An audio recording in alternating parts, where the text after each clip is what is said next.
people that don't know me, my name is Rick Lau, and I just want to welcome everyone to this episode of The Phone Secrets, okay?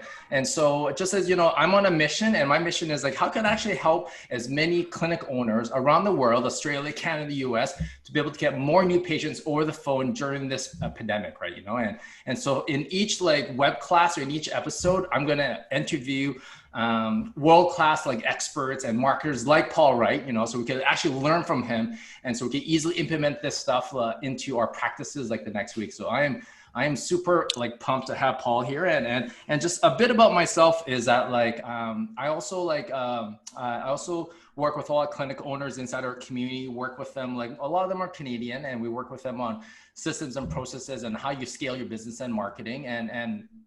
And the other thing that I own is also a software company called CallHero.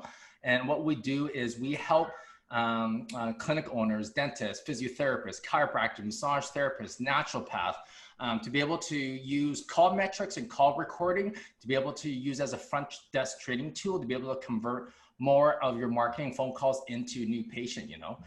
Just to give you an idea, like last month, everyone, we analyzed over 100,000 patient conversations, you know. And what I mean by that is that we actually know the outcome of the phone calls.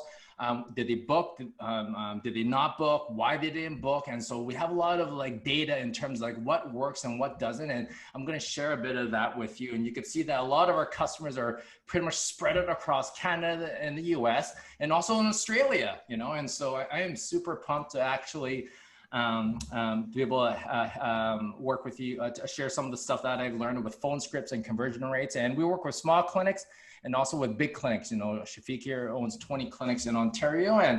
And I just personally want to introduce Paul is that I've known Paul for many years now. And to be honest, like he's been a mentor of mine, and actually was the one that inspired me to get into maybe building a community, working with clinic owners. So I still remember I think our conversation back in Montreal, Paul, when I was rolling my CNC like the flag banner, and I remember a conversation there, and watching you like go on stage and share some of your front desk systems, like totally inspired me. I was like, yeah, you know what, I could leverage some of my experience with like operating, you know, clinics, you know, to be able to build that, and because of you, like I think I owe a lot of my like success to I guess some of our initial conversations, right? So, and for those of my list that are on this presentation who don't know Rick well, he is the real deal. Like 10 years ago when I met Rick, I was doing a lot of work in Canada, and he's always promoted our events, but he's built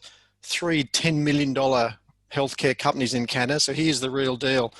127 clinics, 1,400 employees. He's been doing this a lot. So I've always followed Rick as well, what he's doing. And he's also really big. He spent millions of dollars on Google ads and Facebook ads. So he's sort of the guy I go to a lot for tech things. So, and he's the king of Instagram. So you've got to get involved with Rick at Instagram, but it's just really good stuff what he's doing. He's always been a big supporter of mine. So I'm really happy to have Rick involved in what we're doing. So mate, good to have you involved, mate. Yeah, no. And I'm excited about this collaboration. And just before we get started, we created this index recently at CallHero. It's called the CallHero 100 Index, right? And what it does is it tracks the new patient phone calls during COVID of our top 100 clients, you know?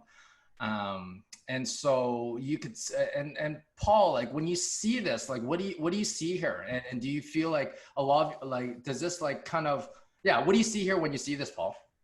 Well, it's a massive impact, isn't it? The impact of COVID on new patient calls is devastating, unheard of, you know, and doesn't this point out, Rick, as we'll talk about today, that if you're getting 951 calls compared to 6,516 at the peak, gee, you've got to make the most of that 951.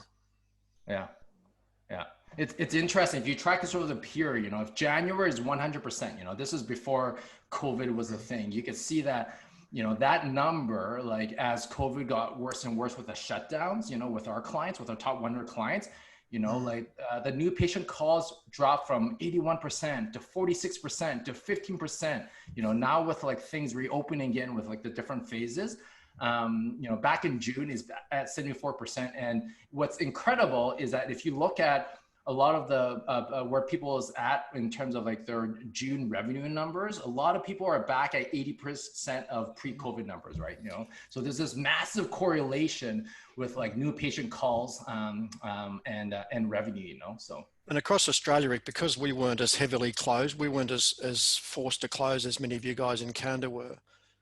A lot of clinics are actually trading better now than they were pre-COVID. Obviously, excluding our friends in Melbourne at the moment who are having some real trouble, but even so, it's still, there is opportunities here. You've got to. It's all about relationship building, and the phone and the front desk is where those relationships start. So you've really got to be on it. Yeah, I love that. So Paul, like, what is your outlook with like, you know, with kind of like with Australia right now? Because you guys are kind of going through like a second wave, you know, and so the cities that haven't like, they're not kind of in shutdown, or even like us Canadians and Americans like looking in, you know, like I think like what's happening in Australia is a good crystal ball possibly of what can happen, right? Yeah, what it did, I think one of the big things it showed, Rick, it really pulled your pants down if you weren't ready. If you didn't have the systems in place, it exposed people. So I think we're getting better at our systems. We're really fine-tuning our marketing. We're understanding where we might have made mistakes pre-COVID, and there's real opportunities now if you do it right. Because people are very health conscious, and a lot of people, I've got clients now, Rick, that are, because people are home a lot more, they're walking past their practices. The regional practices are doing well because people aren't going into the city to work. It's not great for the city practices, but their communities are stronger. So there's a lot of opportunities there to maximize that while you can. Yeah. Maybe in the chat, type in the chat, everyone, is your numbers higher or lower pre-COVID? Type that in chat, just type higher or lower. And Paul, you brought up a good point, because when I look at, you know, the 300 clinics inside our community, you're bang on. The ones in the downtown core right now, right? They are like 56% lower because like everyone's like working at home right now. They're not going into the office, right? You know, whereas like if you go to like the suburbs, you know, like in the rural areas, they're actually maybe closer to like 90 to maybe 80 to 90%. They actually have the demand, but because of the social distancing and the physical restrictions, they don't have enough slots, you know? So yeah, Emma, feeling for you in Sydney CBD. But the other thing that is interesting, Rick, when you look at the numbers, I've got practices who are now much more efficient than they were pre-COVID. So they've trimmed a lot of their excess stuff. We were talking before the call, they were paying their staff members 60, 70% of gross. So they got rid of a lot of the expensive team members, or they were able to tighten up their systems. They might not have as much patient volume or call volume now, but they're more profitable. So they're better at their systems and their numbers are better. So it was an opportunity to tighten up a few things. Yeah, no, I definitely see that. And what about telehealth? Was there a big uptake with telehealth with your clients? A lot of people jumped on it, but because we weren't shut largely in Australia, we didn't have to do it. My Canadian guys did it. My UK guys did it. Most Australians got on it, I think, and were ready to use it or did use it. But I think the benefit for them is they then can maintain that program and the technology, which is a service they should have anyway. Yeah, totally. When this all finishes.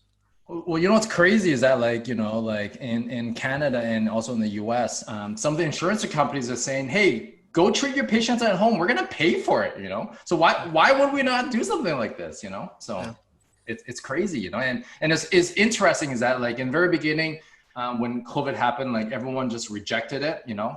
But then they were forced into a corner where they're like, do I make no revenue or do I make some revenue, you know? And what was incredible is that, like, I've seen some clinics where they converted 80% of their pre-COVID revenues into like telehealth. Yeah. And we're talking about big numbers, like this is like a $4 or $5 million clinic. They converted 80% of their $4 or $5 million, like 80% of their 5 million into telehealth, right? You know, and I think like, you know, like what I'm seeing now is like that number is probably closer to like 15, 20%, you know, to deal with like capacity. But I think that it's really important that owners in this new like crisis is that like they don't let go of something that they spend a lot of time working on and just abandon, because like that's a good backup plan. And that's something that everyone should encourage, you know. So I got an email yesterday from the Australian Podiatry Association, and they're pushing their podiatrists to do more telehealth. Not, it's a difficult profession, podiatry. It's not ideally suited to telehealth because a lot of the things they need to do. But even the associations are driving them to get more engaged in it. And I think they're more worried that the insurers won't continue to fund it if they don't use it. So they're trying to get some team members on board. But no, that's great. So so this episode, I want to focus on the phones, and maybe like a front desk admin. And so just before we get started, Paul, like, like you're like one of the best like trainers when it comes to like front desk admin and systems and processes. And maybe you could give us like, like maybe they could give the community and people who watch us and listen to this is like, what would you say is like one of the top biggest like admin mistakes like owners are making right now? Well, there's a long list, as you know. I think, top three. Okay. Well, I think the major mistake, or one of the big ones, the owners of the business, the health business owners, don't appreciate the importance of front desk for a start. You think about how it starts. Like my beautiful wife Helen did admin for us because she did it for a while, and then a part-time massage therapist came in and did it. So it was kind of this mixed bag of how it started, but I didn't really appreciate the importance of it. And it was only as I got smarter, I realized all the money was at front desk. So my not focusing on it, I spent too much time training my therapists to be great at plans and technical treatment, whereas really I should have really been at that front desk. And that led us to poor recruitment, getting the wrong person, them not understand their major role and how important that role is. And I think I sent you over that list of things I did with Mark Gillum, who I did the front desk training with. We analysed all the different things a front desk person does, and it can cost you $200,000 a year when you analyse it. And simple things, preventing non-attendance of one patient one person a day in a two-person clinic, $35,000. Like, add up these things. The person not attending, not getting the right details for the insurance claim, any of those things, selling a product, asking for a Google review. All these things are front desk based, and what's that cost you? And you'd laugh this because I think you know Elaine well from Clinics Action Sport in Canada. I did a session with his whole front desk team in Montreal a few years ago, and I went through this with his admin team, and I said, this is going to cost you, if guys, if you don't do this right, it could cost $200,000 a year. And one of the admin team said, does that mean I'm going to get paid $200,000 a year to do this? And Elaine's standing in the corner. I said, well, you need to take it up with Elaine. Your wages are your issue, but that's what you're worth. And I then disappeared back to Australia. So I think he's still dealing with that fallout from that one. But big problems. And I think Jerry Durham, who you know well, yes, he said, when you have anyone on the phone, will that person attend? Will they come to that consultation? What have you just done in that consultation or in that phone discussion to make them come? Will they attend? And if there's one thing you can do today, guys, and I did this with you at Canada, Rick. You remember I did it at the start of that conference we did in out of Montreal. Yeah. You've got to empower your admin team to make every person feel like they're your long lost friend. And so what's the job of the front desk person? It's to make everyone feel like they're a long lost friend. Now, after this call, guys, I would get your admin team together and say, guys, standing across from them and say, greet me like they're a new patient. Now, just do that, role play that. Hi, Mrs. Johnson, thanks for coming in. Here's some paperwork for you. Like that's the general kind of discussion. I said, I want you now to pretend that person arrives in your practice, but they're a long lost friend you haven't seen for 20 years. They've arrived in the practice and they're all of a sudden out of nowhere. The 20 years of it, you went to uni together. There's elbows. So what's that interaction like? And if you can replicate that every time, and then the challenge for the admin person team is do the same thing over the phone. Can you make that person feel like a long lost friend over the phone? Because if you can do that, you've got a golden admin person. And the tip, I had an admin team once, Rick, when she first started, I swore blind she was talking to her family and friends every conversation on the phone. I thought she was taking me for all I was worth. And my cubicle was always really close to the front desk. Another tip for you, make sure if you're treating, make sure you can hear what's happening at front desk. But I would hear the conversations early days, and I would keep putting my head out, expecting her to be talking to a friend or she's wasting time. Every phone call she treated the same. They were all patients. It was just how she made them feel. And they came to see her regardless sometimes of what we did. So you empower your team to make people feel special. That's the real job of your front desk team. I love that. I love that. And if in the chat, if this makes sense, type in special, okay? Type in the chat special if this makes sense. And I think Paul taught a really, really important part is that like, you know, like if you're into like creating a brand, if you want to like, you know, like make sure that your marketing is well spent, you got to make sure that these people feel special in your entire patient experience. And that starts from your front desk team, because that will impact everything from their plan of care, treatment plans, and all this other stuff, right, Paul? Yeah, and you've got to have the other mistake, we don't put enough, well, other than not training our admin team well enough, we certainly don't do that, but not having KPIs for your admin team. Well, what performance measure do you have to train or to assess your admin team? And you look at, I think they've got equal ones to the therapist. I like utilization rate. So how fully booked is the practice?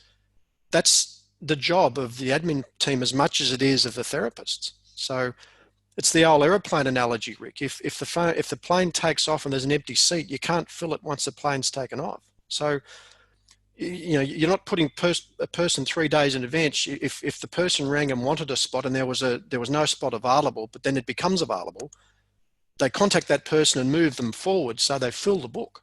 Because what's the job of the admin? To fill the book, and that's what their job is. So have a KPI for that. I also like, here's one out of the box for you. I like my admin team to be responsible for driving Google reviews. Yes. This is an interesting one for you, because in a lot of health businesses, Rick, the therapists don't do it. They're just, the owners will do it. So I don't mind the owners can drive it effectively if they're treating patients, but the therapists tend not to do it. And so even though they've had great success with a client, they tend not to say, well, that's great, Rick, could you do a Google review for me? So that they're uncomfortable with that conversation. And regardless of what you do, it's still difficult. But the admin team, because they're the conduit between the therapist and the patient, they're the middle ground. The best question your admin team can ask, and if you get your admin team every time, how's it going with Rick, Mrs. Johnson? How's it going with Rick? Just how's it going? How are you going with your treatment? Oh, Rick's fantastic. He's the best therapist I've ever been to. Oh, that's fantastic, Mrs. Johnson. Would you be so kind as to do a Google review for us? Here's how you do it. And you take the laptop around, take whatever you can do. But that's empowering the admin team to have a role in Google reviews, because that's one of their conversations. How are you going with Rick? How's it all going? Like, I love that. You've got to do that. I love what you just said there, Paul. And you know, if you guys all look, you know, because I had the privilege of like looking behind the hood, you know, Paul as well, as like, you know, with just working with over like 327 clinics across the country, is that when I look at all the clinics that have like the 200 to 300 Google reviews, guess what, everyone? It's exactly what Paul said. It is a front desk process, you know, and it's front desk driven, not the clinician or the owner, you know. And another rule of thumb is that if you get it right, for every like 100 new consults or every 100 new assessments you get in a month, you should be able to get your front desk to do like 15 out of the 100. You should convert 15% of the consult into a Google review, so that if you do that in the year and you do a front desk process, a typical clinic is about 25 new patients. You should be able to get like, you know, like 150 in a month is like what is that in a year? Like 200, right? Yeah. If that makes sense, everyone, type in 200, okay? Because this is not like every quarter I'm going to call my friends. Let's call them the clinicians and let's rally, get some Google reviews. This is like making a daily front desk process, right? And the last thing to this is that, like, you know, owners have no problem spending money on marketing, right, Paul? I'll spend money on Facebook, and all this other shit, and and it doesn't get you, like, I'll spend money on SEO, right? and it doesn't get me any stuff. I'll tell you this, Google reviews, if you get it right, it will actually boost your SEO, right? And that's a front desk operation. And you're going to talk about this today, Rick, I know, when you do the call grading and other things, but like you're spending all the money to get the phone to ring, and everyone knows this. Like I'm sure they know it, but they don't really action it. They think, oh yeah, well, the admin team are doing a great job. But put again the KPIs again. What's the conversion of an inquiry straight away from an inquiry into a booking? Like what's the conversion of that from an inquiry? What are they getting a conversion? What about the person who rings and cancels? So they ring and they cancel the appointment, but they don't make a follow-up booking. Oh no, I'll just cancel that. I'll call you back. See that? Now that's a missed opportunity at front desk. So one of the metrics I like to check, how many callers per month ring and cancel, but don't make a follow-up booking straight away. That's a KPI for admin team, because they know their job is to convert that person from the cancellation into a rebooking. You've got to know that number. And I did see one comment come up there, Rick, about APRA regulations, about Australian Health Professional Regulation Association, about promoting Google reviews. Don't start me. If you think your business is going to get 10 to 20 Google reviews or more, and you're not asking for them, you got rocks in your head. It just won't happen. Now, you're not going to send a bulk email to your whole list and say, here's the link, do a Google review. I wouldn't be doing that. It's still got to be a personal touch. Yeah. But gee, you've got to be doing that. You've got to be promoting it internally to your clients. And I don't think APRA can touch you. And every practice in Australia is doing it. It's the same thing in every single province and state, you know, like you can't stop this machine with like reviews. When was the last time you bought something on Amazon and you didn't read a review, right? Well, when was the last time you bought something online and you didn't read a review, right? What was my song at the start? Who are you to tell me how to live my life? That's the motto. And I'm not being disrespectful. I would rather ask for forgiveness than ask for permission. So I would prefer to get the letter from APRA. We understand you've been recruiting Google reviews because you asked Mrs. Johnson for one, which is never going to happen. But let's say that happened. Okay, sorry, mate, I won't do it again. But gee, that's not going to. But anyway, that's my stance on it. And for what it's worth. Yeah, that's cool. So Paul, like, what would you say? You know, so you talked about like some awesome front desk metrics, right? You know, what are things that? What would you say? Like, is there any like secrets or any like hacks you want to share with the community on like what owners could do to be able to like get more new patients like booked over the phones? Well, getting phone calls booked, then it's got to come back to critical conversion conversations. So in your business, identify what the critical conversion conversations are in your practice, and there's a certain number of them, Rick, in any business. If you look at the therapist has got a conversion conversation when they're recommending their treatment plan, or you know. But think about the front desk conversion conversations. It's the inquiry, how much is A? And we're going to play. You've still got some ones you're going to play for us, Rick. Are they still on our list today? If we get time. Yeah, we'll go through that. So there's some call examples, but that's a critical conversion conversation. How much is a consultation? Are you open Saturdays? Do you look after knee problems? Like they're all general inquiries. So how do you handle those? How you handle the cancellation booking? How you handle the therapist has left conversation? So someone has left your business and someone rings up and says, I need to see Rick. Oh, Rick's no longer working here. Oh, okay, thanks for calling. And so look at the critical conversion conversations in your business. Make your admin team understand, excuse me, how important they are in each of those, with their overlying metric being to fill the book. That's their job, to fill the book. And all these conversations are opportunities to fill the book. And then, guys, you just got to keep training it. You just role play it, you practice it, you dummy call, you do a call grading, you just keep at it. And you know my favorite one, Rick, the time I was at, my team member used to hate it when I came to the practice. I wasn't there a lot, but when I was there, I just hovered around front desk. I was in the back room and I was listening. You're one of those owners. Oh, I was shocking. And they hated it when I was there because they knew I was listening. And I'm there one day and the phone rings and the admin team says, Oh yeah. Oh no, he's fully booked today. Oh, okay. Thanks for calling. Oh, And I sat there for a second. I'm in the back and I'm sitting there. And then about a minute or two later, her head pokes around the corner and she says to me, "Did you hear that one?" I said, "Yeah." She said, "Wasn't very good, was it?"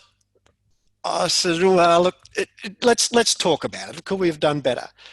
Now, that was, if I could have let that slide, but what I really liked about it, she was aware of it. She was aware that she could have done a better job. And that's the trick. You've got to make her accountable for it and aware of it. And then I've got to help her be better at it. yeah, And I I and love I that. always rank my practices. I have that many voices, Rick. I would turn up at the practice and one of them would say, "Was that you yesterday? Were you Mr. Smith yesterday?" I said, "No, it wasn't me." But I love the fact they didn't know if it might have been. I love that. I love that. I love that. And you bring up a good point is that if you expect like results, you need to inspect it. Okay. So you got to inspect what you expect. So if that makes sense, everyone type in inspect. If you want your people to use treatment plans, you need to inspect that. If you want your front desk to actually use phone scripts, you have to inspect that. Okay. If that makes sense, type in inspect, everyone. Okay. So you got to inspect what you expect if you want those results. Otherwise, like if you follow any of Paul Wright's like 1 minute practice, any systems, like you're not going to get the results that you want, and then you'll just be struggling like you've always done in the past year. But inspecting what you expect is crucial to getting results. Okay. And they'll So I then want say, to. Rick, and they will also say, "Oh, I haven't got time to train the admin team," or "I haven't got time," or "The admin team's already overloaded. I can't take them out and do more training with them." So there's always a lot of reasons why you won't do it, but it's just costing you money. It's costing, and worse than that, it's costing the client's outcomes. It's Yes. damaging the reputation of the business. It's damaging. No one wins when you don't do it right. Everyone Which loses. impacts your plan of, which impacts your brand, it impacts Yep. like your Google reviews and all the other stuff. And honestly, you know what it does too? It creates unnecessary competitors, right, in your competition, because in your community, because you can't deliver that expectation, or you can't keep staff working for you. Yep. Right. So, because you're not running a tight ship. And I've seen this happen so many times, Paul, over the years. You think you run the perfect clinic, you're running like a $3-4 million business. It's great. You got all these patients. You don't even care about converting it. You're like too fat to even worry, right? And then one of your clinicians working there were like, "Oh my God, like I could do it better." And that's how the next competition starts, right? And then they start grabbing that share and they grab that clinic. Next to you know, there's like 2 clinics doing $2 million a year, and then it spreads out 4 clinics doing $1 million a year, right? And marketing is the last thing you do, as you know. Before you're going to put your hand in your pocket, you've got to make sure your bucket's not leaking. So Yeah. your last thing you do is to be spending good money driving people into a practice where it's leaking front desk mistakes and other things. You're just wasting your Okay. money. That is perfect. So I want to share this with you. So everyone, if everyone knows me, like I'm a marketing person. I love marketing. I love driving phone calls. Like that's my jam. Paul Wright is about like, systems, process. How can I get my operations to convert that phone call into like entire plans of care, which makes financial sense. And so, and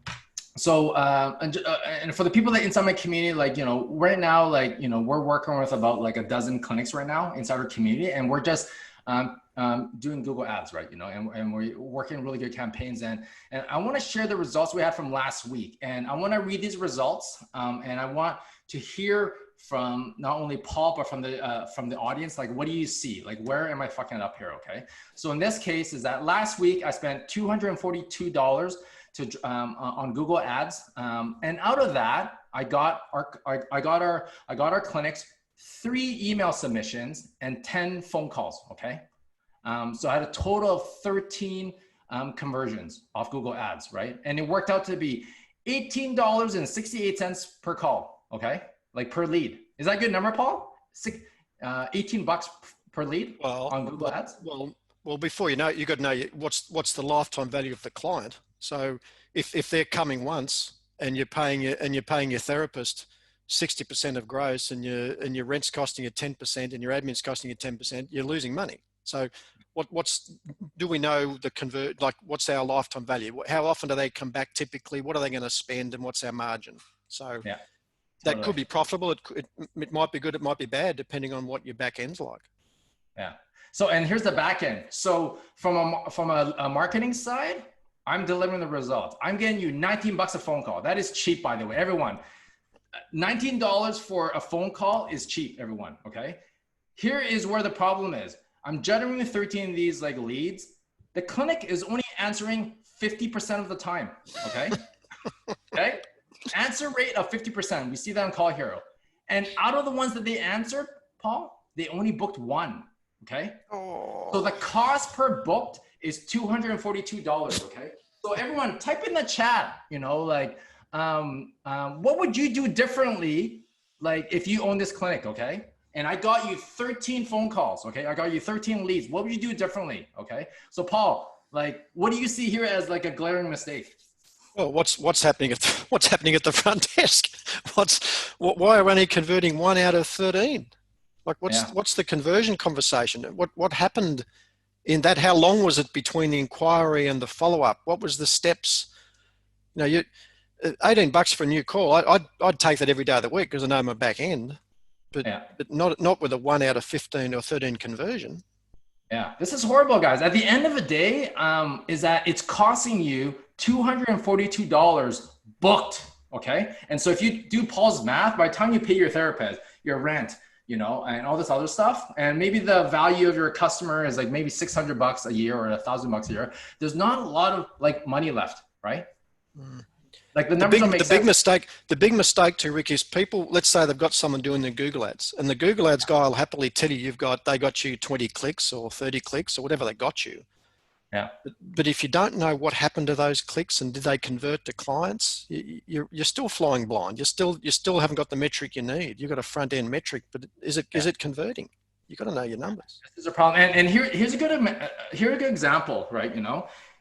These clients should not be spending. They should not be spending a $242 a week on Google Ads because their front desk is like totally like the bucket is like leaking right now. They should be spending that time and money to be able to better train their front desk, because like if they're losing this much on Google Ads, what else are they losing on everything else that's coming in?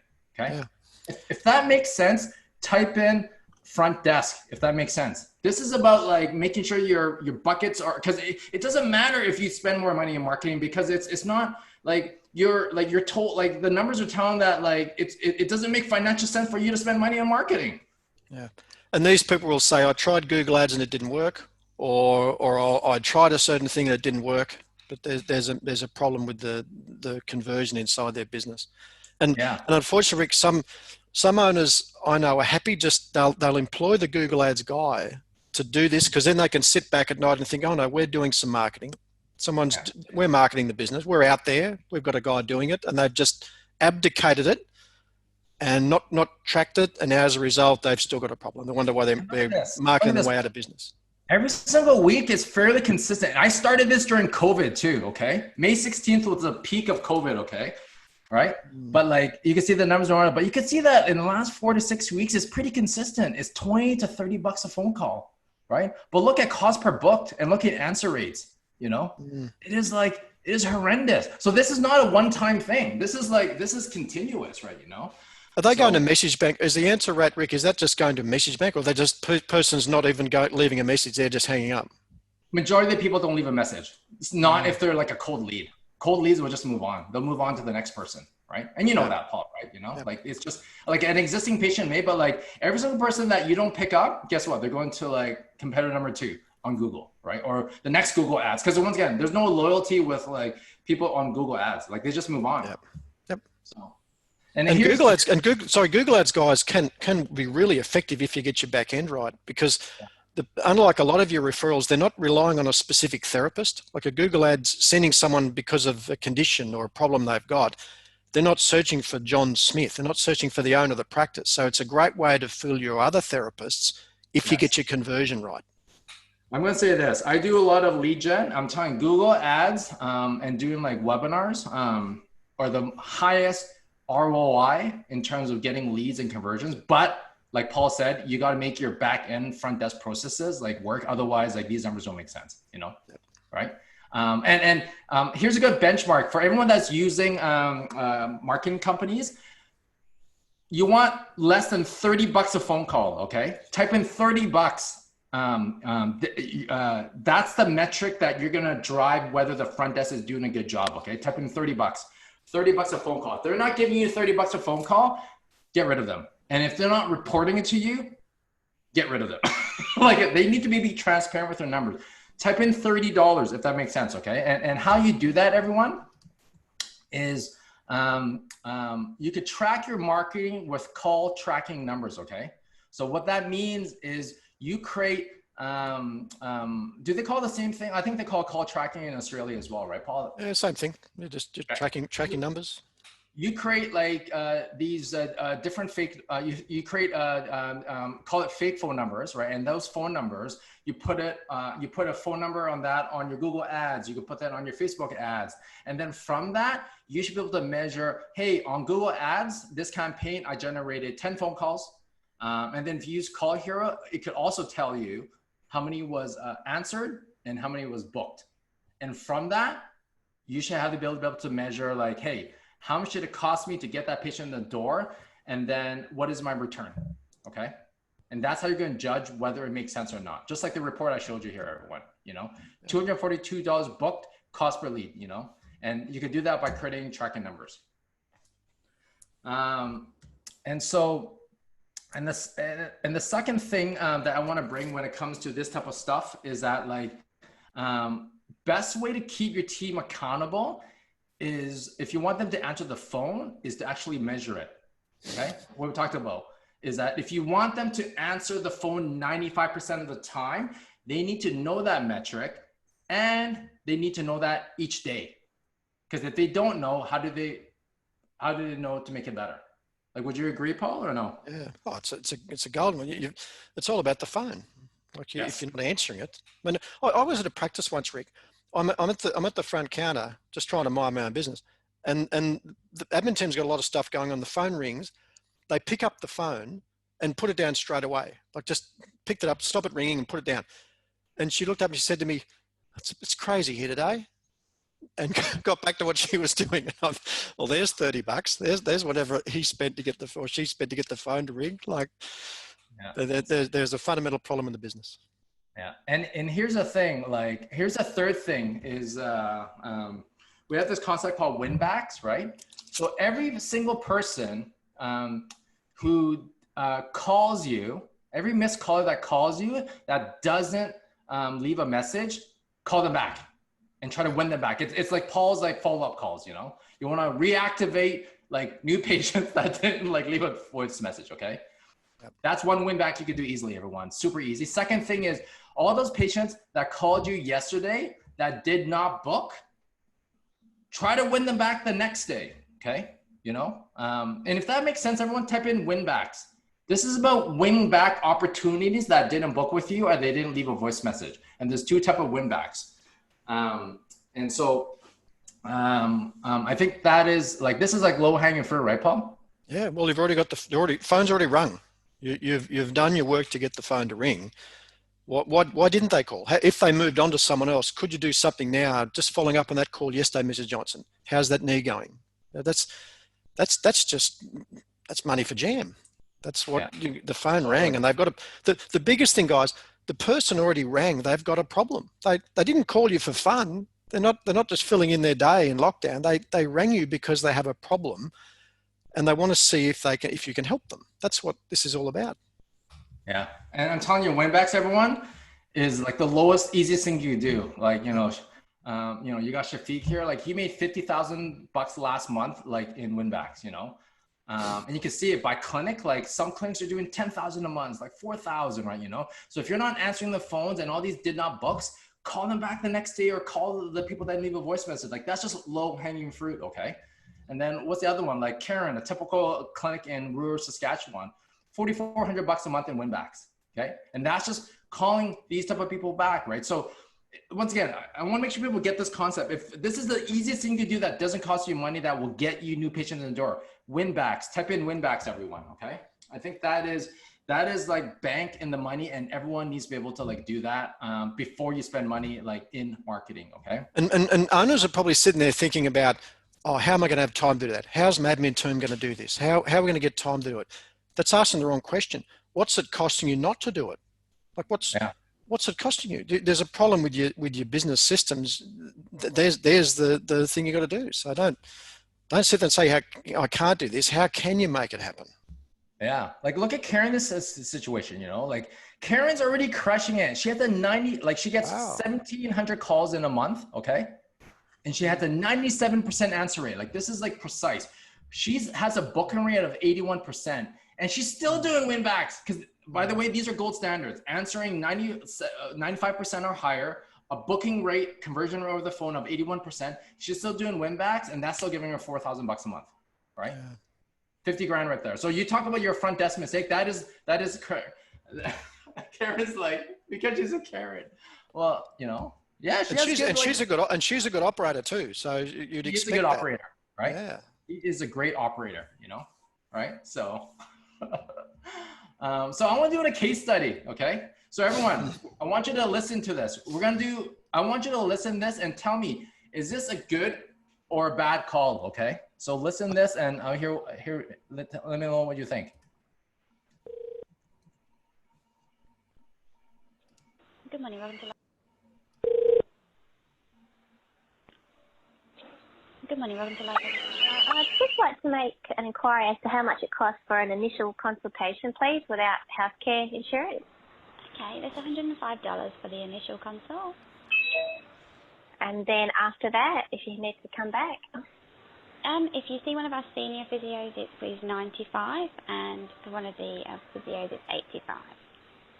Okay, thank you very much. No problem. Can we book you in? Thank you.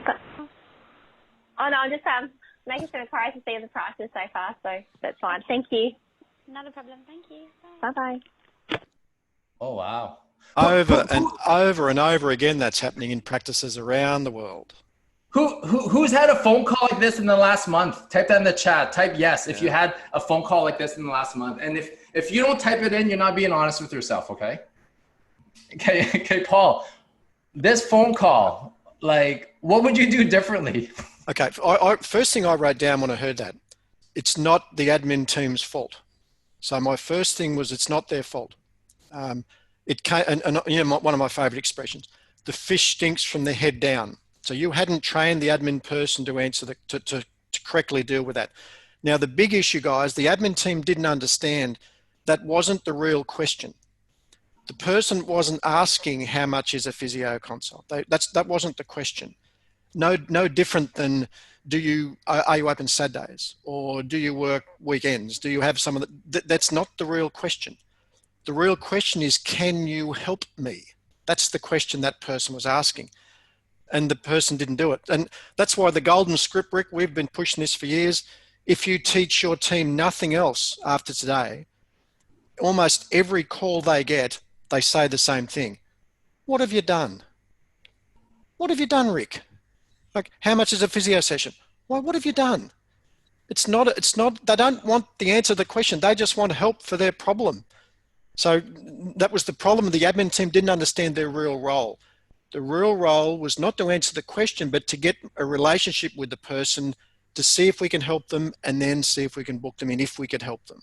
They weren't asking how much a consult was. That's just what the admin team thought they had to do because they're just told or instructed to answer the questions. That's not the real question. Yeah, I love that. I love that. And so maybe if you could type in the chat, what would you do differently on that phone call? Everyone type that in the chat, you know, like that was a good point, you know, right? And when I think I've heard, like I said, last month, like we analyzed 100,000 of these type of phone calls, right? And like the front desk just aren't trained with saying the right things. You know, it's very frustrating. You know, like this to me is like, this is like $800 just dropped. Yeah. The big issue too here, Rick, if you've got a lot of part-time admin people, and that's a killer, I reckon, lots of part-time people coming in doing a shift here and a shift there in your business. If you haven't trained them in this, and you've got too many part-timers to train them, you haven't really given that a full go. You haven't trained the team and valued the importance of that front desk person. Yeah, I love what Tara establish a relationship with them in that opener. Like, yeah. A long lost friend. If my long lost friend rang me and said, how much is a physio consult, Rick? Well, Rick, what have you done, mate? What's happened? What happened? I'm so sorry to hear that. I'm so sorry. I'm so sorry to hear that. Like, what happened, right? You know? Wow, right? That's no good, mate. That must be a nightmare for you. Let's see. Oh, Brian's excellent with knees. Let's put him in. We'll get you back on that surf ski, no problems. Let's organise that for today. Like, that's just a relay. That's a long lost phone call, long lost friend phone call. Yeah. Like, what would you say if your grandma called you? Right? Like, you know, like you should be your grandma. Like, hey, what happened, grandma? Yeah. And one of the best scripts, while we're talking scripts, one of the best things you can say, Rick, well, if you were my grandmother, Mrs. Johnson, this is what we'd be doing. If you were my mother, if you were my daughter, this is what I'd be doing.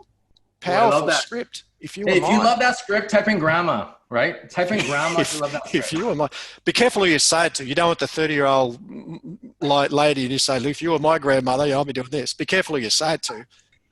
But that's a good one, because it's like, but it's true. Like, if you believe in it, you should talk like that, right? Because like, think about other time I referred myself to like someone else. I'll be like, I would refer them if I believe in it. And then it's like, hey, look, if it was me, that's what I would do, right? And when people say that, like 100%, you know, grandma, there you go. Ruth got it. Tarek got it. If you were my. Yeah. And so, you know, like I have a phone script playbook, and a lot of that is actually, you know, like very similar to like kind of what Paul has. And let me show you a few of the ones I have here, you know, right? It's kind of like in this phone script, you know, like in the first part of like the framework is like, how do you connect with someone, you know? So connecting with someone is like finding out the first name. Like, what's your name? Like, sorry, like, you know, like, hey, I didn't catch your name. Like, what's your name? You know, like, because people love hearing their name, do they not, Paul? Yeah, it's the most powerful word you can hear. And again, admin team, write it down. So make sure they write that down, and then give them your name. But obviously, write it down. And then the next step is like what you're talking about, like ask some questions. So this is what we call the CARES framework. So C is for connect, you know, A is like ask questions, you know, and asking questions is like just showing empathy and urgency without making it sound like a phone script. You know, what happened? Oh, I'm sorry to hear you're in pain right now, Paul, right? Yeah. You know, how long have you been suffering with this? I'm fighting this pain, like, you know, right?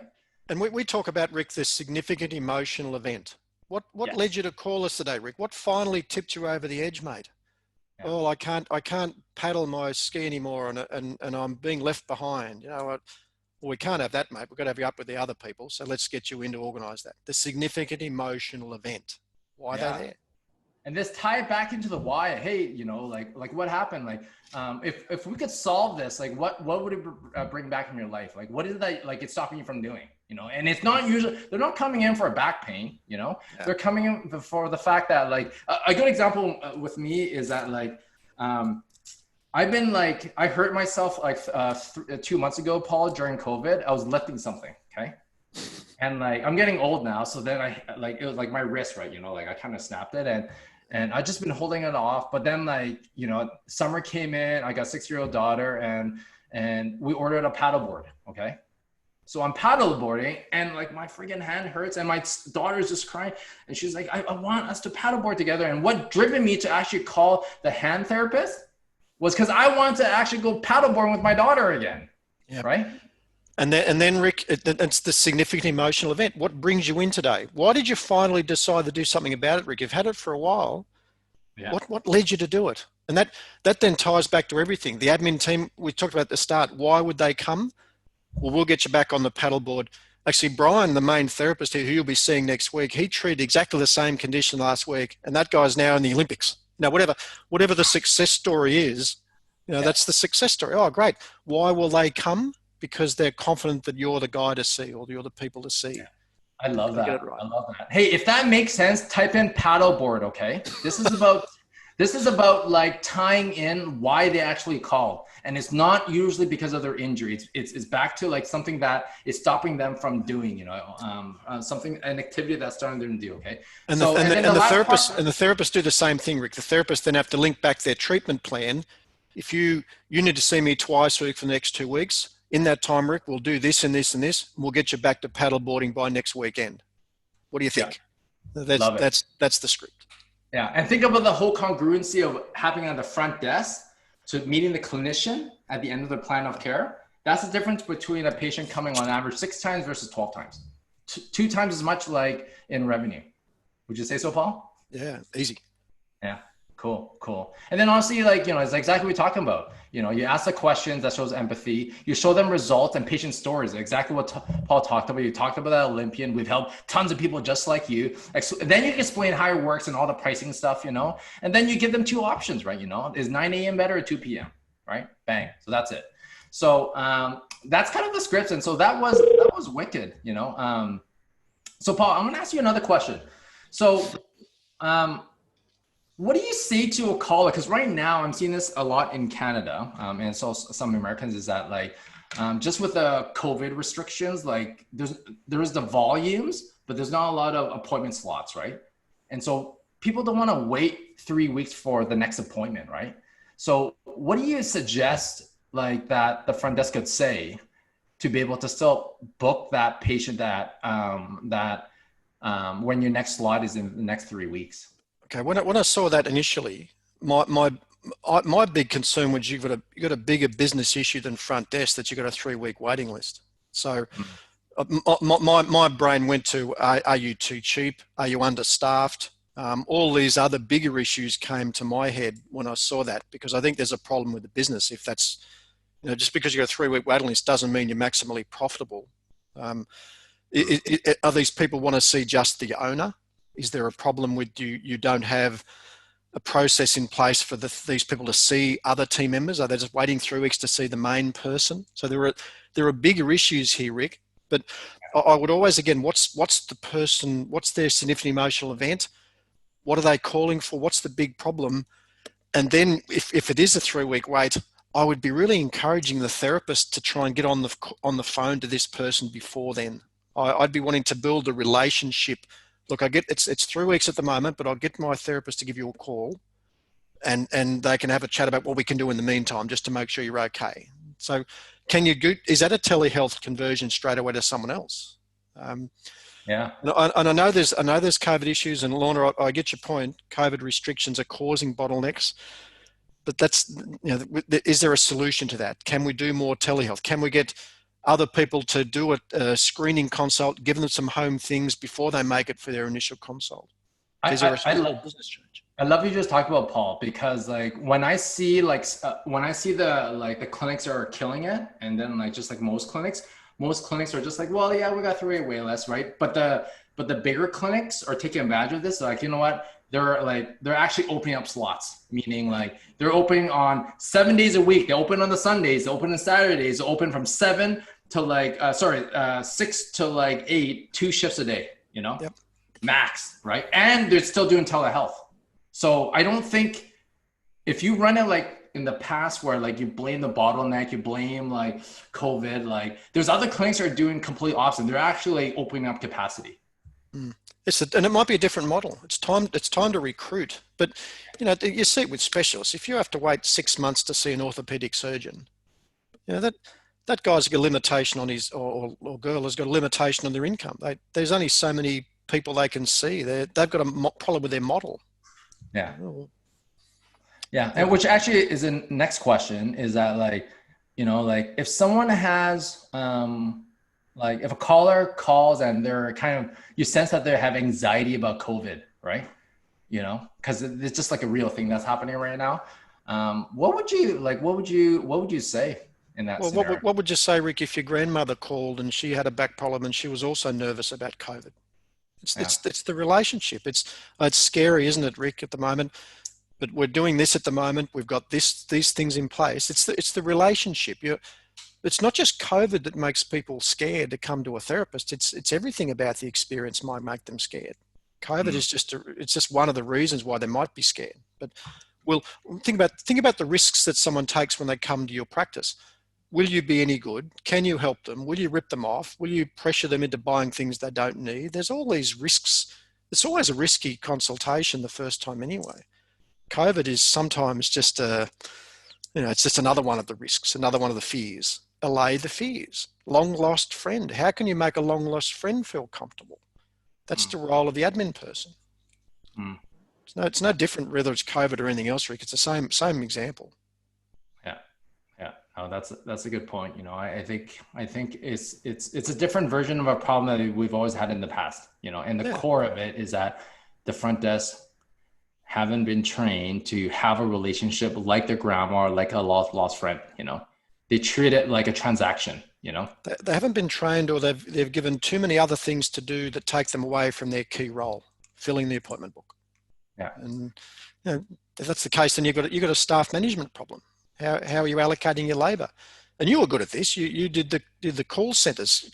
Should someone just be out the back who's just doing the calls? That's all they focus on. Is that that's other than being disturbed here with this person and this person, or taking a payment, or it's just, what's it costing you? What's it costing you to overload the front desk? That's expensive. Yeah. And so, you know, I'm putting in mind of like most clinic owners right now, like have this objection where like, you know what, Paul, Rick, I know everything you talked about. I need to train my front desk, you know, with phone scripts. I got to like role play with them. But right now, like with this whole COVID thing, like, and you know, like they're overwhelmed. Okay. They're overwhelmed. Some of them have mental health, like issues at home, or like, they're just like, there's just a lot of stuff going on. Like there's more cleaning processes, like they're overwhelmed. Like, how do I even have the bandwidth to train them right now? You know, when they're just mentally not there, Paul. Well, what's the alternative? Like it's pretty. What's the alternative? You don't do anything. Like you just put up with this at the moment. That's the decision you make. You make the decision any day as a business owner. I can decide to do something about it, or I can decide to just put up with it. Now, if you want to put up with it, then just that's fair enough. Accept that. But it might take some changes. It might mean increasing staff, increasing prices to cover the increasing staff, changing your diaries. Like there's changes that'll have to happen, or you just keep it as it is. That's your choice. But there are solutions. You've just got to take some action to do it. Training, allocation of labour.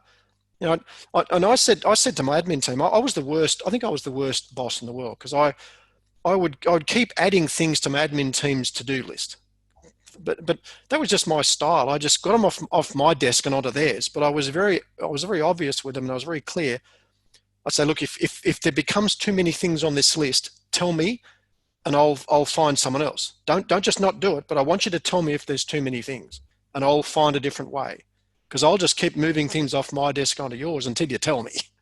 But I wanted them to tell me if there was too much. That's the deal. Don't keep overloading and expecting that to be a bottomless pit. There's a time where they won't be able to tolerate anymore, or they're not doing what you want them to do, and it's costing you at the patient service level. Change the business. Oh my God, I love that. That was so awesome. You know, like you could wait and watch your clinic fall apart, or you could do something about it, right? You know, you could wait for the 3 week wait list, or you could do something to handle that demand because someone else is going to do something about it, right? You know, you could wait to not treat your like receptionist or your team because you're losing a boatload of like these phone calls. Or you could do something about it now, which might include hiring someone new, or or adding more hours, you know, but the choice is really up to you. Okay. The owners will say it all the time, I haven't got time for the admin team to spend that long on the phone.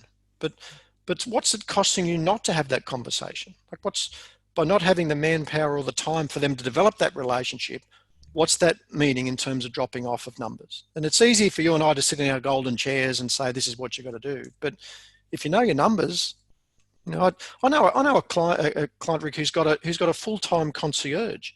It's a meter and greeter. The person is just, that's their job, is to meet the person, greet the person, make the new person feel special. That's their job. Then they've worked out it's viable for them to do that. Yeah, I love that. That was great. Hey everyone, we're just gonna wrap up here. I wanna find out from you, everyone. What is your biggest takeaway from what we talked about today? Okay, from today's session with Paul. Like Paul, like Paul dropped some amazing like gems. Or what was your biggest takeaway? You know, like I learned like so much off you, Paul. Like every single time, you know. And so type in what is your biggest takeaway. I want to hear what people are saying. Right? Christy is like establish a relationship in that first sentence of a call. Okay, David. Winbacks, okay? Lost long friend or grandma, you know, either way, family. Like, how would you talk to someone? Like, that is amazing, you know? What is the reason for them coming? Like, why are they calling you, right? You know, it's the paddleboarding. You know, I'm wearing a wrist brace. I hate wearing wrist brace. What does it cost you not to do this? Look at this, Paul. People are not coming to your practice to get rid of pain. I'll tell you right now, they're not, that's not why they're there. They're there because it's causing something, it's impacting some part of their life. What's the significant emotional event? Find that, you've got a client for life.